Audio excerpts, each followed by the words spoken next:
And from spacesuits to Star Wars, the franchise has the Force with the cast announced for Episode 7. I think there are multiple reasons why the big names came back to reprise their roles. Cash is not a bad thing, but even more so, I think there's a tradition of Star Wars. I photographed New Orleans 10 years after Katrina, focusing on the hardest hit areas. The lasting destruction in New Orleans did surprise me. Aspen Mattis is the author of the new memoir, Girl in the Woods. It tells her story of overcoming personal trauma. After being raped on the second night of college, she went on a dangerous 2,000-mile journey to find herself. She's in our studio. Welcome. It's good to have you. Thank you so much for having me. What did you want to say with this book to them? This was not your fault. Short shorts don't cause rape. Weed doesn't cause rape. Vodka doesn't cause rape. Rapists cause rape. Major escalation. Russia and Syria launched coordinated air and ground assaults in a new campaign to attack opponents of the Syrian government. Pressing for answers. We are calling on President Obama to consent to the fact-finding commission. Doctors Without Borders demands an independent investigation into the bombing of a hospital, saying President Obama's apology is not enough. Swollen rivers. Things are about to get worse on the coast. A storm-battered South Carolina gets a serious warning from its governor. The threat from floodwaters is not over. And going nuclear. They can make one of those dirty bombs, you know? One of those dirty bombs. Alarming new reports on smugglers trying to sell radioactive material to ISIL. It's a mecca of music, Electric Lady Studios.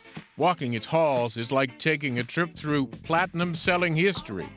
Stevie Wonder, Led Zeppelin, Carlos Santana, The Clash, and AC/DC. Just a few of the artists who cut classic tracks in these rooms. You can just tell when something came from Electric Lady, and I have no idea how to explain that. Electric Lady Studios isn't just for musicians.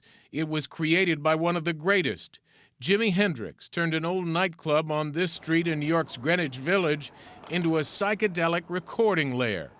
Artwork Hendrix commissioned still graces the walls. He had an artist come in and paint these murals for him. I think he sort of gave them direction. The artist's name is Lance Jost, and he sort of directed him and said, I want to feel like I'm in a spaceship. For 45 years, it's given birth to some of the most popular rock, rap, and soul songs of all time. From Lou Reed to the Stones to Blondie. Nile Rodgers' time at Electric Lady spanned decades. It was here he played guitar for Daft Punk's Get Lucky. We've come too far to give up who we are. And 30 years earlier, it was where he and his band made Le Freak a sensation. He told us in an interview the song's R-rated origin. I started playing this little groove, and we were going.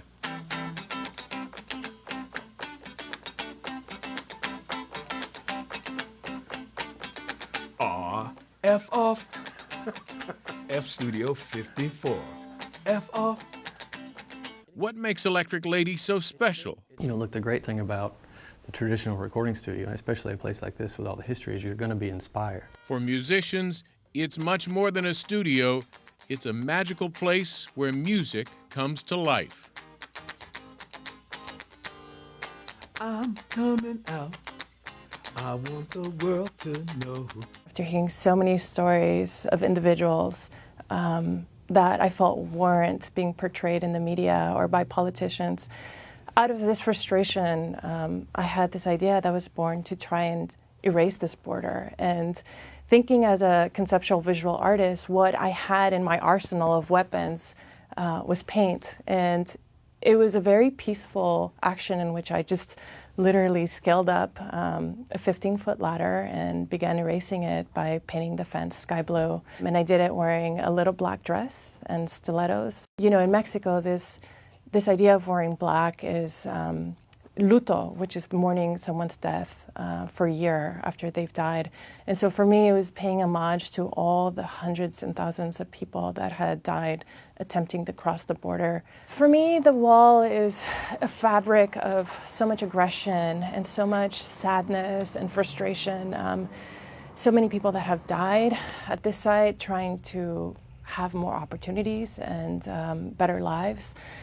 It's just a wall that actually tells people who to hate and whose life is not worthy of living. It becomes like a paño de lágrimas, which is a handkerchief of tears, but a metal one. As I began the project, I heard the sirens and someone speaking through the loudspeaker and asking me to stop. And so I scaled down from the ladder in my heels and my dress. And the authorities attempted to stop me and actually arrest me, saying that I was defacing the wall. And after probably what was 30 minutes of just trying to clarify the concept of the piece and trying to make them understand what it was about, they acquiesced a little bit, and the police kind of smiled internally and let me go ahead. I think that this project is feared because it recontextualizes a possibility. It makes you not see the border just for a split second and how two countries can exist or coexist peacefully. I've been getting hate mail and a lot of nasty correspondence and a lot of comments being left behind in news articles. I'm being called a Mexican terrorist or Mexican Al-Qaeda because I used paint as my weapon.